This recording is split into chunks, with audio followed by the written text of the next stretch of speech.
సరిగ్గా నెల రోజుల గ్యాప్ తర్వాత కేసీఆర్ పొలిటికల్ సీన్ లోకి రానున్నారా? అవునని అంటున్నాయి రాజకీయ వర్గాలు. జనవరి 3 నుంచి గులాబీ పార్టీ లోక్సభ పోల్ స్ట్రాటజీకి శ్రీకారం చుట్టబోతోంది. జనవరి 3 బుధవారం నుంచి బీఆర్ఎస్ పార్లమెంటు నియోజకవర్గాల వారీగా సన్నాహక సమావేశాలు ప్రారంభిస్తోంది. తెలంగాణ భవన్ వేదికగా ముఖ్య నేతలతో జరగనున్న వరుస భేటీలో కేసీఆర్ కూడా పాల్గొంటారని తెలుస్తోంది. ఈ సమావేశాలకు కేటీఆర్, హరీష్ రావు సహా కీలక నేతలంతా హాజరు కానున్నారు.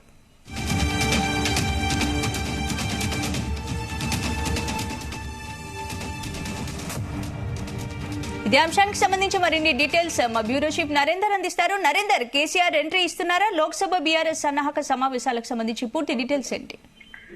రైట్ స్పందన, అసెంబ్లీ ఎన్నికలు ముగిసిన తర్వాత బీఆర్ఎస్ పార్టీ నెక్స్ట్ పార్లమెంట్ ఎన్నికలపై సీరియస్ గా దృష్టి పెట్టింది. ఇప్పటికే బీఆర్ఎస్ వర్కింగ్ ప్రెసిడెంట్ కేటీఆర్ అందుబాటులో ఉన్న నేతలతో ఇప్పటికే సమావేశం అవుతున్నారు. అదేవిధంగా రీసెంట్ గా కార్పొరేటర్లతో కూడా హైదరాబాద్ సంబంధించినటువంటి జిహెచ్ఎంసీ కార్పొరేటర్లతో ప్రత్యేకించి సమావేశం అయ్యారు. దాని తర్వాత ఇప్పుడు పార్లమెంటు ఎన్నికలు దగ్గర పడుతున్న నేపథ్యంలో మరొక 3 నెలల్లో ఉన్న నేపథ్యంలో ప్రత్యేకించి ఫోకస్ పెట్టారు. ఈసారి ప్రత్యేకించి ఏంటంటే కేసీఆర్ ప్రస్తుతం అయితే బెడ్ రెస్ట్ లో ఉన్నారు.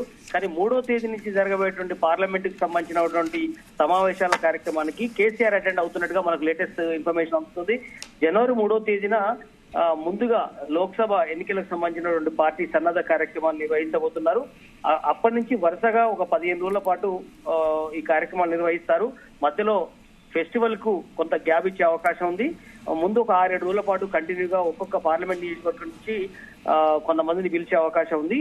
దానికి సంబంధించినటువంటి ఎమ్మెల్యేలు అందుబాటులో ఉన్నటువంటి ఇన్ఛార్జీలు అయితే ఉంటారో నియోజకవర్గ ఇన్ఛార్జీలతో పాటు గెలిచిన వాళ్ళు, ఓడిన వాళ్ళతో అందరితో కలిసి కేసీఆర్ సమావేశంలో మాట్లాడుతున్నటువంటి సందర్భం అయితే మనకు. ఈ కార్యక్రమానికి పార్టీ జనరల్ సెక్రటరీ కేశవరావుతో పాటు అలాగే మాజీ స్పీకర్ మధుసూదనాచారి, హరీష్ రావు, కేటీఆర్, పోచార శ్రీనివాస్ రెడ్డి, జగదీష్ రెడ్డి, నిరంజన్ రెడ్డి, ఇట్లా పార్టీ మొదటి నుంచి ఉన్నటువంటి వాళ్ళు ఎవరైతే ఉన్నారో వాళ్ళందరినీ కూడా ఈ కార్యక్రమంలో ఇన్వాల్వ్ చేస్తున్నారు.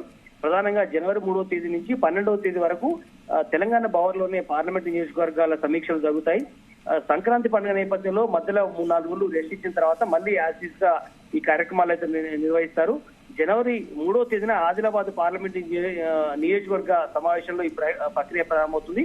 ఆదిలాబాద్ అంటే చివరి నుంచి స్టార్ట్ చేసి గ్రేటర్ హైదరాబాద్ తో ఎండ్ చేస్తారని కూడా మనకు సమాచారం అవుతుంది. ఈ కేసీఆర్ దగ్గరుండి, ఎందుకంటే ఒక పక్క అసెంబ్లీ ఎన్నికల్లో ఓటమి చెందడం, దాని తర్వాత ఆయన వివిధ కారణాల వల్ల హెల్త్ ప్రాబ్లమ్స్ రావడం, ఆయన హాస్పిటల్లో బెడ్ రెస్ట్ లో ఉండడం, దాని తర్వాత ఆయన డిశ్చార్జ్ అయినప్పుడు కూడా కేవలం పార్టీలో ఉన్న ముఖ్య నేతలతో మాత్రమే అందుబాటులో ఉన్నారు.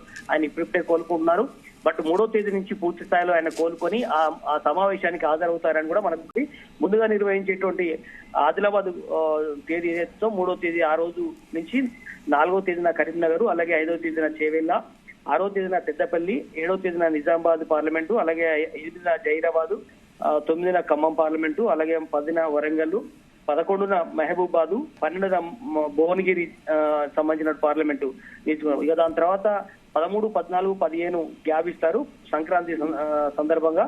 తర్వాత నల్గొండ పార్లమెంట్ కి సంబంధించి 16వ తేదీ నాడు, 17 నాడు నగర్ కర్నూలు, 18 నాడు మహబూబ్ నగర్, 19 నాడు మెదక్ జిల్లా పార్లమెంట్ సంబంధించి, 19 నాడు మాల్కాజ్గిరి సిటీ సరౌండింగ్, అలాగే 21వ తేదీ నాడు చివరగా సికింద్రాబాద్ సంబంధించినటువంటి సికింద్రాబాద్ మరియు హైదరాబాద్.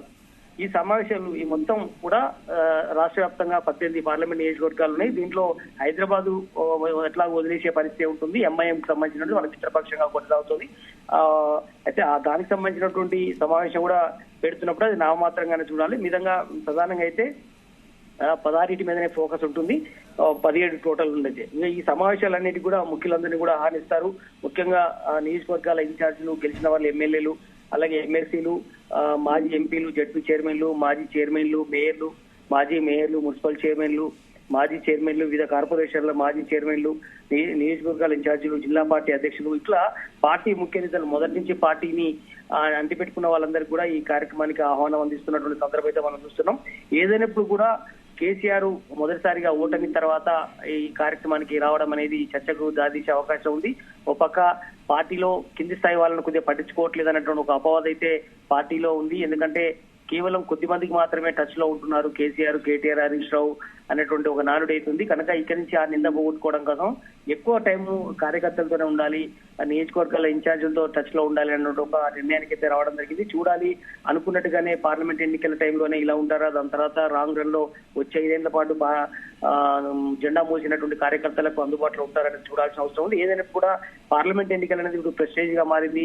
ఎందుకంటే ఒక పక్క బీజేపీ కూడా ఖచ్చితంగా 10 పార్లమెంటు స్థానాలు గెలవాలన్నటువంటి నిర్ణయంతో వాళ్ళు ఇప్పటికే అమిత్ షా కావచ్చు, మోడీ కావచ్చు చాలా సీరియస్ కసరత్తు చేస్తున్నారు. అలాగే కాంగ్రెస్ గెలిచినటువంటి ఆనందంలో వాళ్ళు కూడా ఖచ్చితంగా 10-12 స్థానాల పైన గురిపెట్టినటువంటి సందర్భం చూస్తున్నాం.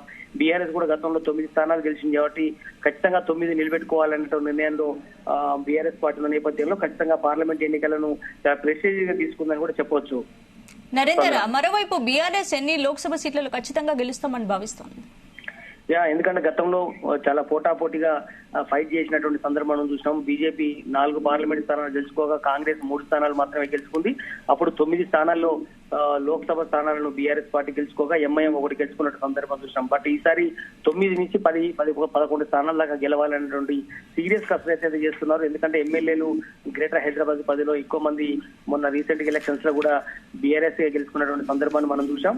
అయితే ఉత్తర తెలంగాణలో, దక్షిణ తెలంగాణలో కొంత ఇంపాక్ట్ అయితే కనిపించింది. కాంగ్రెస్ ఎక్కువ స్థానాలు గెలుచుకుంది. కాంగ్రెస్ దాదాపు 64 స్థానాలు గెలుచుకుంటే సిపిఐ 1 స్థానం గెలుచుకుంది మిత్రపక్షంగా. అదేవిధంగా బీఆర్ఎస్ మనం చూడొచ్చు కేవలం 39 స్థానాలు మాత్రమే గెలిచినటువంటి సందర్భం నేపథ్యంలో ఖచ్చితంగా లాస్ట్ టైం ఓట్ బ్యాంక్ ని బే చేసుకొని 10 స్థానాల మీద ఖచ్చితంగా గురి పెట్టేవాలనేటువంటి నిర్ణయానికి అయితే రావడం జరిగింది. చూడాలి ఎన్ని స్థానాల్లో విజయం సాధిస్తుంది, పార్టీ కార్యకర్తలందరూ ఏ రకమైనటువంటి సపోర్ట్ చేస్తారనేది రానున్న రోజు తెలిసే అవకాశం ఉంది. Right, thank you Narender.